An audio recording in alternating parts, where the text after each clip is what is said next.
Hey, thanks for joining me once again. How many of you remember the one issue reboot of Wildcats? This one we're looking at right here, written by Grant Morrison. This it's kind of an interesting and kind of an unfortunate situation that happened, mainly because of the possibilities that could have been. I've been reviewing all the Wildcats comics that I've got. And I've already gone through all the ones that Jim Lee did. And we're now with several issues into where Travis Charest has taken over the art. And the story has gotten way more interesting. I've talked about that a bunch before, where I felt like the concept of Wildcats was kind of okay, I guess. But it just never seemed to really come together in terms of like an interesting, cohesive story. It was just a bunch of random superhero stuff that's happening, and I put a lot of that emphasis as far as why they're not interesting.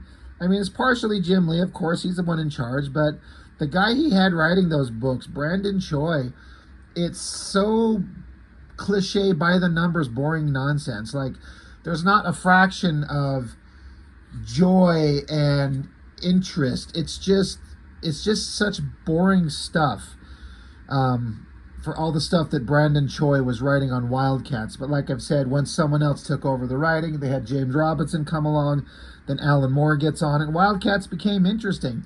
But if I have my dates correct, in 1998, Jim Lee sold off Wildstorm to DC Comics because, as what I read, the case was, is that he wanted to spend more time drawing and less time being a publisher, worrying about all the business ends of running a studio with a whole bunch of people being employed there. He just wanted to draw, and so he sells off his Wildstorm, whatever it was, his studio, his characters, sells them to DC Comics, and then he goes to work for DC Comics, and he's been there ever since, and that's where he's at, and that's probably where he'll be forever, which is not fun for me, because I know this kind of frustrates some people for me to say, but I'm not a huge fan of DC Comics. There's a couple characters that I like. Of course, I love Superman, I love Batman and Wonder Woman, all those things, but I'm not a big reader of DC Comics, and so to have Jim Lee over at DC is just uninteresting to me. One of my favorite artists, and he's drawing characters I don't care about. But in 2006, this book, it was announced, Grant Morrison with Jim Lee, they're going to reboot Wildcats. I guess the Wildstorm imprint had been going under Jim Lee's kind of control at DC for a while, if I remember correctly, and what I read is correct. But this, for me, I know I've talked about how the Wildstorm books, almost none of them were really interesting. Really, I mean, they all had kind of good artwork and good artists that were up and coming, but just so many of them were not memorable. And so it's kind of hypocritical for me to then say, I'm not interested in anything of the Jim Lee Wildstorm universe connected to DC because they're not the characters that I know, which is basically true. I'm not interested in Wildcats running around in a world where Batman and Superman are. It just doesn't interest me. And then it's like, well, the hypocritical part is where I'm like, I was saying I didn't care for the stories anyway, but I always felt like there was a big portion, a big part of it was like the potential for the characters and how good some of the stories did get under other writers. And, it's part of my childhood and I love it. But just having a world where, the Wildcats are running around where they can run into Batman and Superman, it's not anything I meant. It's two different worlds. The Image comic stuff was supposed to be a new, fresh bunch of characters drawn by our favorite creators, not running around with the old school people and characters of another major publisher. So that being said, this does not have any connection to DC Comics, except that Jim Lee was working at DC at the time. So, but it's a whole new take on Wildcats, apparently. Now, I can't really figure out for sure if this is supposed to be the same continuity as everything previously published. I've read this, and think it is. They make reference to the somewhat of the stories in the past that the Wildcats went through. But the problem is that under the control of other creators, the Wildcats as a concept was changed around quite a bit. First, Alan Moore introduced the concept, like the whole reason for Wildcats' existence was found to be pointless and not necessary. And then I think it was Joe Casey was writing the final run of Wildcats before everything was shut down and sent off to, the studio was sold to DC, which is probably my favorite run, is the Joe Casey run. It's so entertaining. I can't wait to get to that. So, but then this doesn't make sense what the characters are doing in this book as compared to where they were at last time in the prime timeline, if that makes sense. So I don't know if they're just pretending that some of the stuff the other writers wrote doesn't exist. I don't know. It's just like, let's reboot Wildcats and bring back the characters, and you get Grant Morrison. So I don't know if I had the slightest clue who Grant Morrison was at the time. I know that I read he did a big run on X-Men for a while, right? And that was kind of fun. I can't remember when that happened, if that was before this. I want to say it probably was. But from what I read, is that Grant Morrison, they solicited 3 issues of this book, and then he got 1 done. And then from what I read is that Grant Morrison got picked up and was writing Batman books, and there was heavy editorial pressure to only focus on like Batman type stuff and forget the little shit like this. And so whatever the situation was, no more books were produced. There's just this one. There's cover advertisements for issues 2 and 3, but they never come about. So Grant Morrison had to bail, whether he was required to or he just wanted to. Nothing else was done. And I wonder if that created a rift between the two of them at all. It's like, dude, you agreed to do this. I've drawn an entire book with the intention of doing more. Now you're just taking off after we get 1 book done. So I've always wondered if that was a point of contention between them. But ultimately, so does the one issue here that ultimately leads to nothing, was it interesting or not? I haven't read this in a long time, so I reread it sitting right here. And it has some interesting kind of concepts that are kind of, I don't know. I could see it could have gone anywhere and been interesting. I haven't read anything of Grant Morrison's that I absolutely fell in love with. I've read none of his Batman stuff. But I do like Grant Morrison, and the main reason for that is the interviews he did with Kevin Smith on the Fat Man on Batman. There's like 4 hours of conversation he does with Kevin Smith, and it's some of the most interesting stuff. He's such a fascinating guy with amazing ideas and incredible stories, and I was just kind of riveted, and I've listened to those interviews several times over.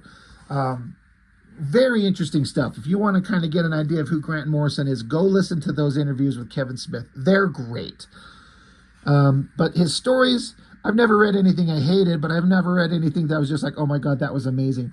So it starts out in space, and then the scenes are getting closer and closer to people on the ground. The guy smashes through a glass wall here. They introduced the concept of Spartan androids as something that you can buy. And it talks about the rise of superheroes. And so it says they started to appear in the early 20th century, these men and women with special talents or powers. I have no idea who these people are. I don't know if I'm supposed to, if there's some Wildstorm concept. I have no idea what they are. Then you get the classic Wildcats in their original classic outfits. Like Voodoo's wearing that ridiculous like stripper outfit, and it's literally a stripper outfit because that's where they found her the first time. Zealot's Warblade in his god-fucking awful stupid outfit.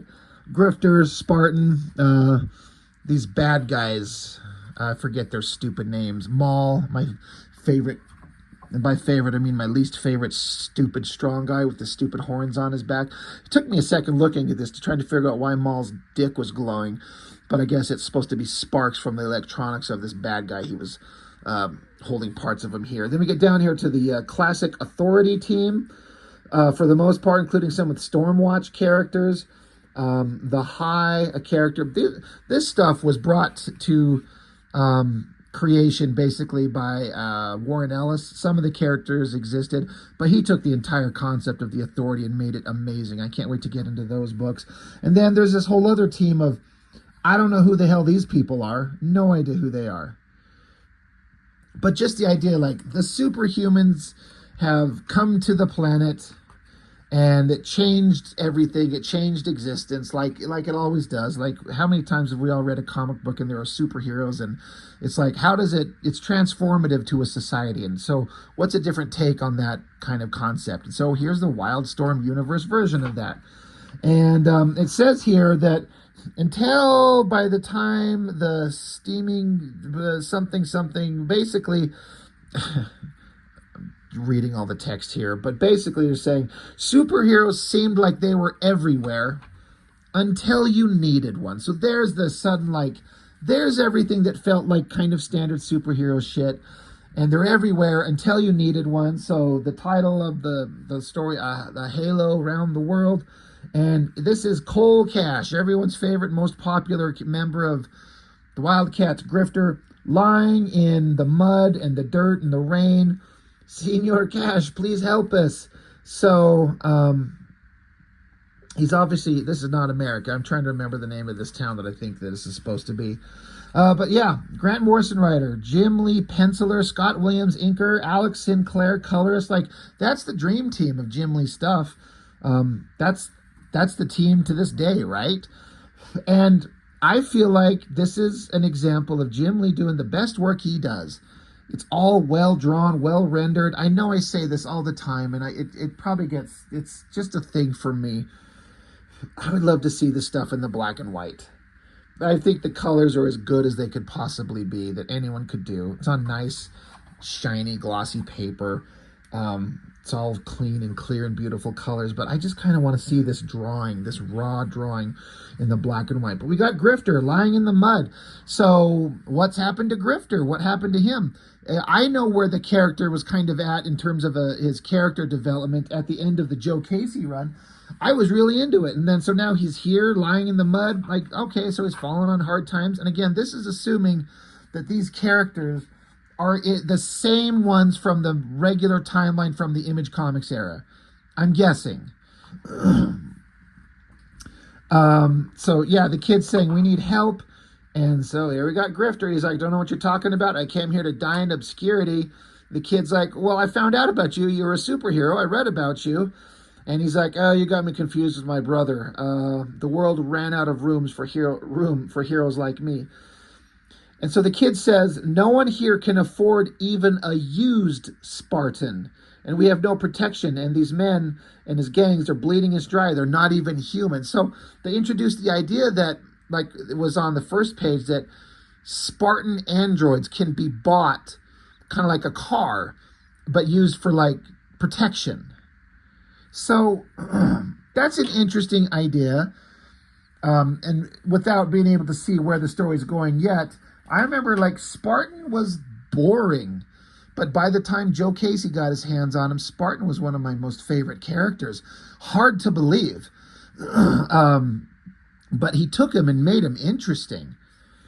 But now he's like, Spartan androids are things that are mass-produced. So I was worried that it was going to take the concept of the character and just cheapen it down to a stupid idea that is not fun anymore. But these monstrous bad guys show up. They shut the kid up. They start taking on Grifter. And they're punching him in the face, socking him around.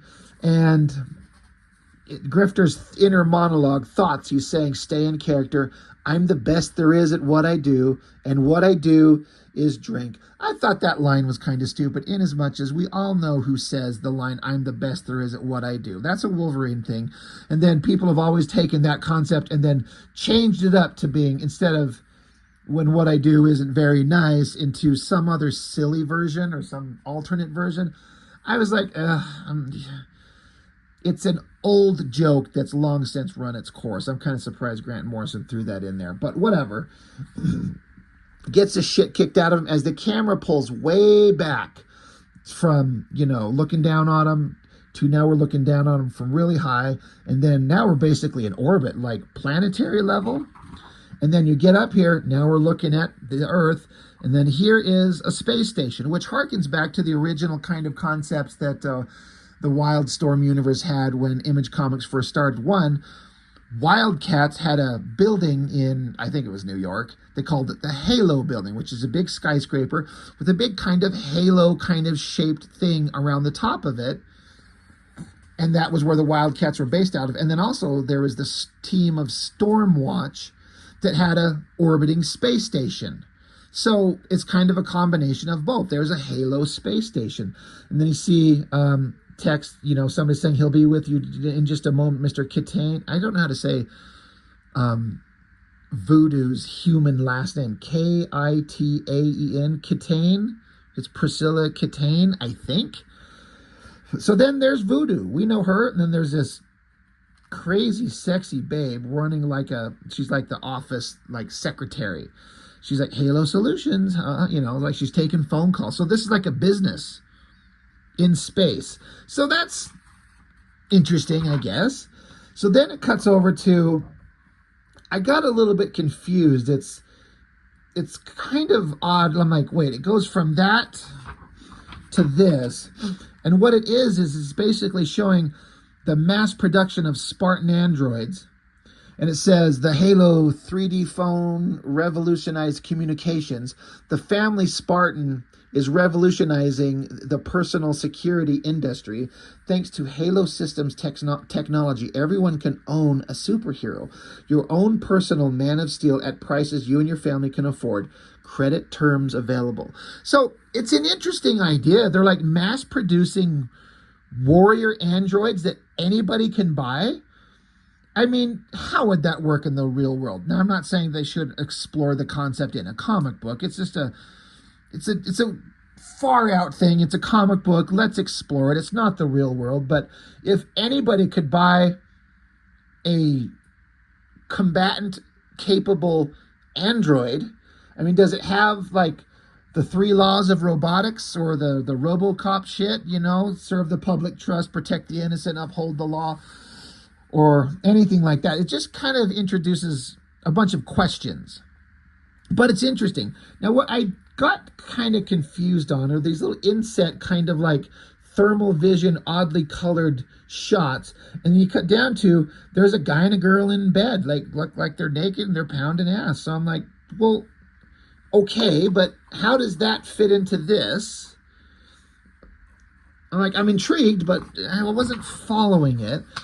So then it cuts to, now we're inside the space station. I got to give it to Jim Lee for this really interesting, like low angle shot with the backgrounds, with these interesting kind of structural lattice works of probably, the framework that's got the glass dome that you're looking out onto the Earth and the moon. It's pretty well drawn. Colors are fantastic. And so now it's Voodoo and Spartan. And if you remember in the original, basically set up from the original miniseries and then explored a little bit in the regular series, Voodoo and Spartan had a little romantic interest. And it's interesting because he's like a soulless dead machine robot, basically in the original series. And he was also a completely boring character. But then, again, as I said, in subsequent issues as the series went on, written by other people, Spartan became way more interesting. He became way more human, infinitely indestructible, super powerful, and inherited all this super wealth and made a point to make the world a better place. And that was all introduced in the previous series. So I guess it's kind of a continuation on that. But but now do these two still have a relationship? So the dialogue through here I felt like was reasonably interesting. She's saying to him, this is how you change the world, Hadrian, that's his name, with better toys. He says, I didn't bring you here from St. Petersburg to just show you toys, Pris. She says, well, why am I here? She says, you said you had an offer. Have you any idea how much money I could make dancing for billionaires and oil sheiks? And he says, I could triple it. She's like, yeah, I bet you can. Halo is valued at $3 trillion. Your personal fortune has been estimated in the region of $500 billion. How do you spend all that money, she asks him. She says there isn't that much cocaine in the whole galaxy. He just kind of laughs, ha. Then he takes some, tablet from one of his helpers here. He's like, thank you. He says, we're living in a strange new world, Pris. I'm concerned about the human response to such rapid traumatic change. She's like, I love it when you talk dirty. And then this kind of interested me. The text box say, bleed gates open. And so the bleed is a concept introduced by Warren Ellis in Stormwatch and the Authority, and then led also in Planetary. The bleed refers to, it's kind of hard to explain. It's like the walls in between the multiverse. There's infinite different worlds out there, and some future society created these massive vehicles called shift ships. Massive, like they're miles long, and they can sail the bleed. They can basically travel between realities, and the bleed is where they can sail in between them. It was such a fascinating, interesting concept in Authority and Planetary and all those things back when Warren Ellis was writing them. And so it looks like they're still bringing that concept around, which is fine. So just there's a big, it looks like, I mean, it doesn't say, but it looks like one of those massive shift ships like the Authority had. It said the bleed gates open. So I'm like, okay, kind of interested. Where are we going with this? With all these familiar Wildstorm concepts. But then it just cuts back to them talking, and he says, when the Authority tried to change the world by force, they were tamed by the inertia of, quote, things as they are. Surely we can do our jobs as superheroes without causing all this noise and damage. She says, you know, Hadrian, you can cut to the chase with me. It's a great place. You've done well. I'm impressed. She continues, well, now what? You think I'll jump into bed with you like nothing's happened between us? It's been years since you and I were superheroes together. So they're talking about the fact they used to be superheroes in the Wildcats team together, and alluding to the romantic interest that was going on between them. Spartan says, has it? Spartan and Voodoo, the Wildcats, every time I think about those days, it fascinates me all over. Our naivete, our limited vision of what we could be, the possibilities, the challenges, the resonance of the superhero. But all these widescreen battles and public displays of stupidity, it's vulgar and frightening. Adolescent. How would truly adult superheroes behave? He says to her, and they're getting closer, and she says, maybe there's one way to find out. Then it cuts back to this, like, heat vision version, like, kind of in this panel here, of Voodoo and Spartan in bed. They're freaking getting it on. I understand this is supposed to be a comic that's, I guess, basically for all ages. I'm like, why throw in this hyper-colored version to hide the tits? Like, grow a set of fucking testicles, guys, and just show it. Like, come on. I don't understand why they did this color thing. It doesn't get explained, and it doesn't make sense, except to hide the fact that you're seeing they're almost, specifically her. And then they even, like, blurred, fuzzied out the little part here so you can't really see it in detail. But I'm like, there's a blanket covering her butt. You're not seeing anything except her boobs. Like, stop being childish. Just freaking show it. Or don't show it at all. So, I don't know. I just thought that it was interesting, and I would just love to see what Jim Lee would, like, what would, like, a nude female figure look like from Jim Lee? I mean, he doesn't ever draw that stuff, and I want to see it. Call me weird. But, so after they're done getting it on, Spartan continues, as superhumans, we have to provide security, not spectacle, don't you think? And she's like, just when I thought there were no strings attached.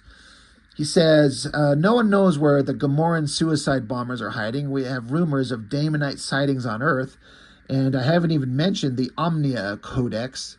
So they're, again, referencing characters and villain things from the Wildcats universe. He says, I've been reconsidering the idea of a superhuman covert action team, but it's going to be very different this time. Grifter's in, Warblade's in. I need people I can trust. And she's like, and me, what am I? And he says, unfinished business. So he's jumping up at her to, I don't know, get her again? I mean, why not? When you got a hot babe like Voodoo. And he's an android. He could go forever. You know, fire a load of oil inside. Anyway, so then whatever's going on there is done. Then it cuts to like a communication text explaining. It says from Cutlery Kid to Tin Man. So I'm guessing that's Cutlery Kid is supposed to be Warblade. I'm guessing. And Tin Man being, the artificial life form, supposed to be Spartan. It says, good news and bad news. Good news, you were right. The Gamoran terror army is hiding out here in the asteroid belt. I've managed to stay undercover so far, but I don't know how long I can evade their technopaths, so this might be my last message before I pull out. The operation is big time. They have spaceships, they have weapons, committed fighters, a DNA driver for making suicide superhumans, and their perfect leader. Are you ready for this? They found a way to reanimate Kazin. The old bastard is back from hell with scores to settle. And even that's not the bad news. So I thought it was interesting to be like, Warblade is out in, he's hiding amidst all these villains in disguise and reporting on them. He's being like a super secret kind of soldier. And I thought that was a really kind of interesting idea. And again, they're bringing back old Wildstorm concepts, this Gamoran villain Kazian, which I don't even remember anything about him. I remember the name. They kept talking about him as if he was some villain we give a shit about. But I like the idea that it's Warblade, and we don't see him. He's just reporting. So he's out there doing something. It's mysterious. I'm more interested in Warblade here than I've ever been in any comic ever. And it's just him reporting on what he's seeing. And then he continues on and says, Kazian has friends. They're not from around here. So they said that these bad guys were hiding out in the asteroid belt. Just beyond the asteroid belt are alien spaceships. And then standing here is Hellspawn, the main villain from the original Wildcats miniseries. The lizard-looking guy with blue flamey kind of energy coming from his head. So he's back. They're just bringing back all the classics, quote unquote. And then it ends with Warblade saying, tell me you have a plan, Tin Man. So I found that interesting. I was like, oh, they're bringing back all these bad guys, and the fact that Warblade is just secretly hiding out there and delivering information. So they're building up to something. So I thought that was kind of interesting. So then it cuts to, again, all these alien spaceships here. It looks like then they go into a warp tunnel. And then I guess it's supposed to look like they're coming out of the warp tunnel. And there's this planet, I guess a sun. It looks like these are a bunch of spaceships leaving the planet, or I don't know if they're flying towards it or coming away from it. But then you hear the dialogue says, sisters, they're everywhere. Your lives are dust. Though there be millions, protect the Omnia Codex. So this is something that Spartan referenced, but here we are with Zealot. The classic Coda badass warrior girl. She's with a bunch of Coda babes, and they're all fighting Daemonite. It looks like Daemonite monsters, basically just lizard creatures. They were always pretty boring, but I gotta give it to Jim Lee. I like the way he draws them. They look pretty freaking awesome. So it flips over, and they keep fighting. Some of the girls are dying, not Zealot, of course. She's standing there looking hot and amazing. Fire burning everywhere in the background. Beautiful colors. I love these close-up shots of these lizard heads. These Daemonite creatures. I feel like he's influenced by... I think Travis Charest had some influence on the design of these monsters, because they were kind of boring looking before. And that this looks like what Travis Charest kind of changed them into in his run. And I feel like Jim Lee's taking that design. And I would say do that. Take the best possible versions of it and keep going. So while she's standing there, her warrior babes around her are dying. She's maybe the last one standing. And then, of course, comes, if you don't know, this is a slightly alternate version in terms of looks, Mr. Majestic. It's kind of like, everyone says he's supposed to be the Wildstorm version of Superman. A super powerful, heroic guy standing there, well, floating there. Again, the lizard monster's looking up at him. It's pretty epic. And I guess he just unloads with lasers from somewhere. She's like, you arrogant bastard, have you returned to Kara to commit suicide with me? Which is an interesting kind of, like, really? That's what we're doing? So we're not on Earth. We're on Kara, the home of the alien species from Wildcats. He says here, I gazed over the rim of the universe and I saw what we are and what we will become. I don't do suicide. he says, Earth. Earth is next. And she just is like, Earth? So it's showing kind of the classic characters and setting up stuff. I'm like, okay, kind of interested. Back with Grifter. He's still sitting in the mud, being a sad loser, I guess. He's lighting up a smoke, lamenting how they say cigarettes are supposed to kill you, and he's not dead yet. He's kind of pissed. More bad guys show up and start beating the shit out of him. All these guns pointed at him.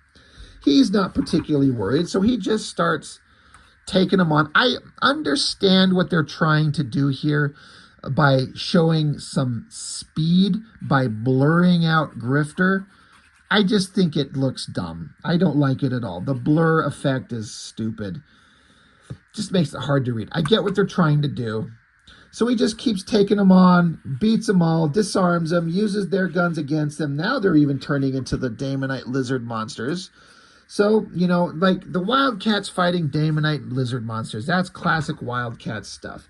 So now he's just surrounded by the dead bodies of all these lizard creatures.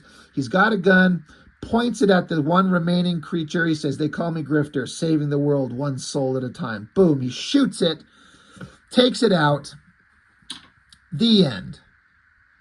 So I remember when I first got this book back in 2006, I was not a fan. And I don't know why. I guess I was just looking for the more classic versions, and I had a kind of a version of these characters that I'd really enjoyed by some other writers, and this is just kind of erasing a bunch of it and restarting it. And I hate it when that happens with comic book characters. You follow them for a long time, and there's a certain kind of continuity in a storyline that you follow, and that's the version that you like. When they come along and just reset everything, it kind of makes everything that you followed irrelevant. Like now they're on to do something else, as if everything that you've read doesn't matter anymore. So I was kind of like, it's not my favorite thing. But rereading it now, just looking at it from a fresh perspective, I'm like, I'm actually kind of interested. I want to know where it's going to go. And unfortunately, we will never, ever find out. You'd think that if Grant Morrison was really into this, he could have got back to Jim Lee at some point and just written these scripts and continued it. But maybe Jim Lee had moved on. He didn't care anymore. It just kind of sucks. It's kind of weird. There's just one random issue and they had to abandon it and they never thought to revisit it. But I mean, what are we, 15 years later or something? It's just forever ago. And so there it is, you know. I guess we'll never know what happened. And as I understand it, again, these Wildstorm characters have all shown up in DC books and they've all been standing around with Superman and Batman, and I'm not reading those. I'm not interested. I don't want to see that. I want the Wildcats from the Image Comics universe. So, I don't know. That's just me. I'm weird that way. I don't know if what's the possible future for Wildcats? I know there's some recent books that come out. I know Warren Ellis was writing some stuff before he got in all his kind of current troubles. I don't know. I don't know what you can do with the Wildcats. I'm just repeating myself. I don't care if they're in the DC universe. I'm not interested. Don't care. So I just kind of wish that we could see something else happen with them, separate of that, like the Prime Universe versions of them that used to exist. So I don't know. I guess there's probably nothing to say. Nothing more we'll ever see of them, probably. So I don't know. But that's all I've got. Thank you for watching. I appreciate it. I will see you next time.